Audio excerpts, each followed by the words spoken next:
Aloha family! Welcome back to the success story.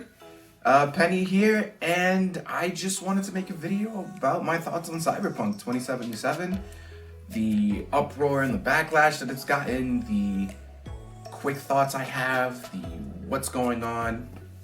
So currently right now, I am about 61 hours into the game. I've done basically any and all side missions so far. I am in Act 3 of the game. Right now, the next mission I'm doing currently, I think, is to meet the daughter, but I don't want to get into like too many details, but if you guys know what I'm talking about, I'm in Act 3. I think it's the second mission of Act 3, third mission maybe, but I'm there. I've done a lot of things, I've experienced a lot of things, I've heard things from my friends, heard comments about people who have it on PC, people who have it on current gen, people who have it on next gen, and here's what I think.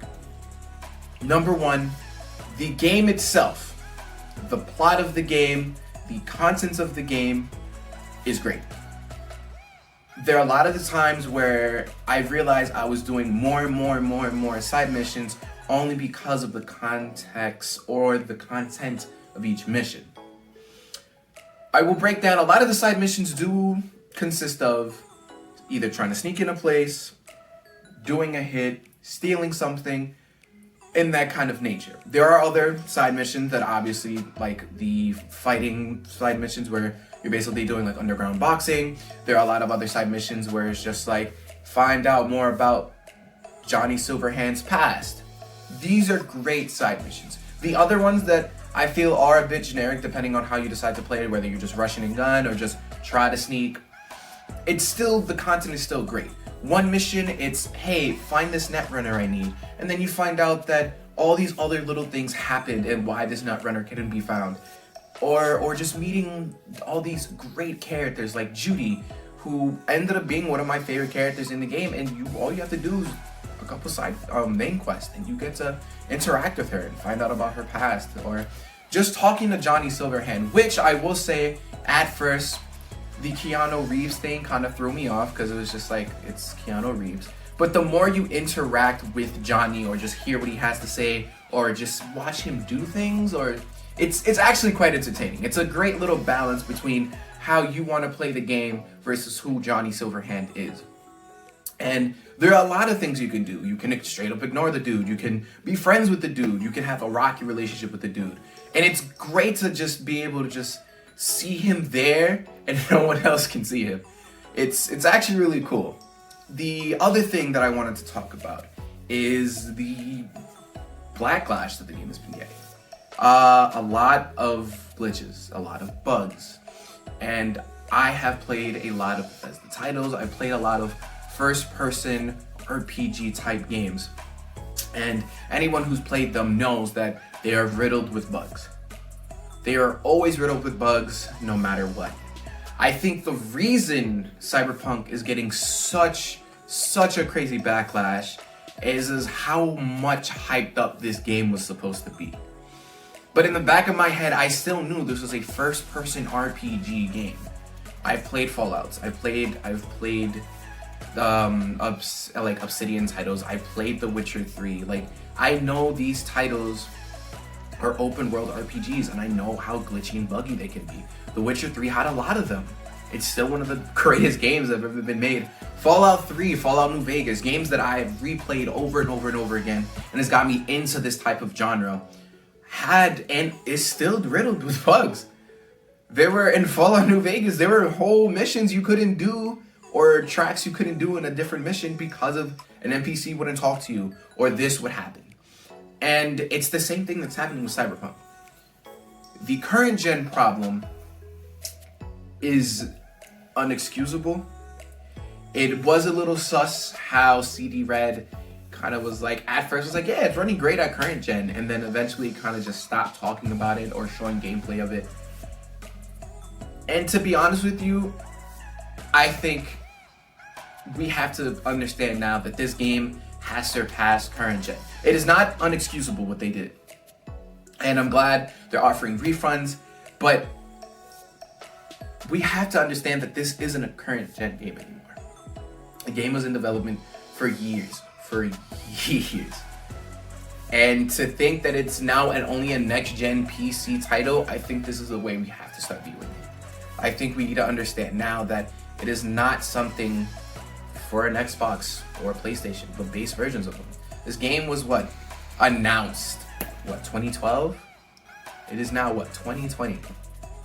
A lot of things have come out, a lot of progress is made in technology, and a lot of times in development teams, when they develop for long periods of time, technology does change, and sometimes they want to implement it or change different things.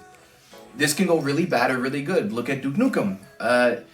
It is infamous for trying to come out, but the director of the game kept trying to add more stuff or add new technology, and to the point where it just became an outdated mess.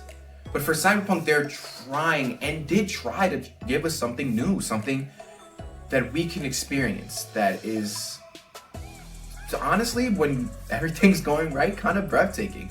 It's actually kind of surprising how much freedom you have in a game. I think the best way for CD Red to go forward, at least with this, is stop trying for the current gen. I think it's the worst thing to say, I know, but I think we should try to make this a next-gen title. Just try to focus on next-gen consoles. I know not everyone has it, but I think it's better to just try to admit and try to cut this off now that it's not meant for those kind of consoles and push forward. I know it sounds terrible, and I know a lot of people are going to be like, but that's not fair, but advertise for me. I can't get a next-gen console right now. And to be honest with you, I think not having a next-gen console right now isn't a big deal. There's still a lot of titles people can play. There's still a lot of other things that you can do with your consoles. And at this point, if you have the money to get a next-gen console, you might as well try to start making a PC. Start learning things about making a PC, start running games better, and eventually you could probably get Cyberpunk. I got lucky. I have a P5, I have an Xbox One S. And on the Xbox Series S, the one that I have, the one that I'm playing the game on, everything's fine. I have a friend who is also playing on the Xbox Series S, and he tells me that there are glitches and bugs that kind of throw him out the game. There are times where just things won't load in correctly, or he'll spawn in weird locations, or enemies are doing weird things, or even the AIs are kind of doing weird things. And he doesn't feel like he could just keep playing the game. I, on the other hand, who, again, 60 something hours eventually, I think I'm actually really close to the end of the game. I've done a lot of side content, I'm level 43 max street cred. I enjoy it. I think the game is great. I've had bugs, but they're not game breaking. I've had things where like certain things would be in the air. Like if Johnny starts smoking a cigarette and he moves, his cigarette would still be in the air. Or I'll have weird things where I'll be in the air for a couple seconds for some reason, or I can't move left and right when I pick up a phone call. But it's nothing that throws me out of the illusion of being in Night City. Everything is fine for me. Again, maybe I'm a little biased, maybe it's a little because I've played games like this with a lot of bugs, but I'm having a great time. I think the game is actually really good.